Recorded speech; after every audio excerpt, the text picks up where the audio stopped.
नमस्कार।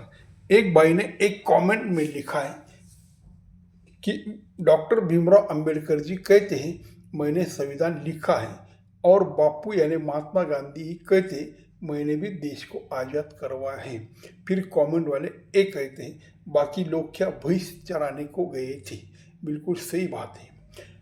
संविधान बाबा साहेब ने लिखा, बिल्कुल सच बात है। और उसने ये अच्छा और बढ़िया काम किया, इस देश को एक बड़ा और खूबसूरत दस्तावेज दिया जिससे देश चल सकता है, और देश चल रहा है।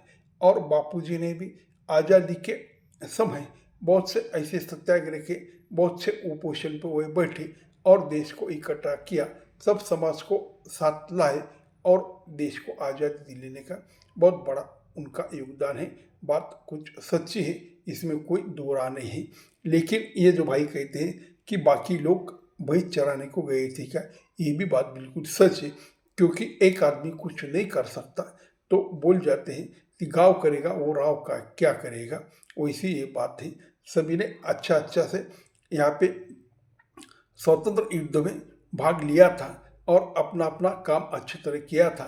वो किसान हो, वो मजदूर हो, वो कोई नौकरी करने वाला व्यक्ति हो, या कोई कारागिरी करने वाला आदमी हो, सभी ने अच्छी से इस देश के लिए जोर दिया और देश के युद्ध संग्राम में भाग लिया। कोई जेल गए, किसी ने कोलू खींचा और कोई शहीद हो गए, कोई फांसी पे चढ़ गए। तो भाई इस देश को सभी ने आज़ाद करवाया। ये कमेंट इसने जो व्यक्ति ने डाली है वो इसलिए डाली है कि भीमराव अंबेडकर के जो दलित समाज के लोग हैं, ये हमेशा ये कहते हैं कि बाबा साहेब ने संविधान दिया, उसमें कोई दो राह नहीं है। लेकिन इनका बोलने का और कहने का मतलब थोड़ा अलग निकलता है, इसलिए ये भाई ने कमेंट लिखी। वैसे ही हमेशा पूरा देश की आज़ादी सिर्फ बापूजी ने दी है।